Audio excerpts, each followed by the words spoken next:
Yan. No, mabilis pa dyan eh. 30 minutes lang, nandun ka na sa Magallanes, no? Pero yung PNR mabagal, no? Mabagal na, malayo pa. Buti sana kung pa Espanya lang tayo, no? O galing ka ng Blumentritt, papunta ka ng Espanya, tapos. Galing ka Espanya, papunta ka Santa Mesa, magaling lang.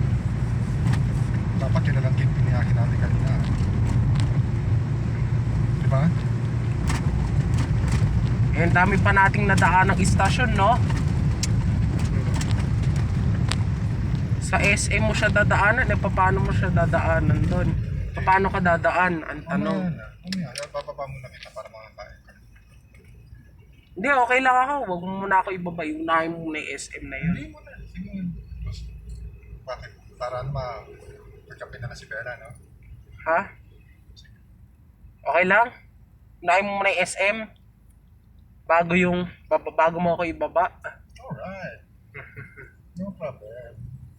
Ayan, pag nag-carousel kami ni Titrik, sa baba na lang namin siguro, Guadalupe. Pero hindi ferry boat, Tito Edwin. Di rin naman niya magugustuhan yun eh. No, Tito Edwin. Guadalupe na lang.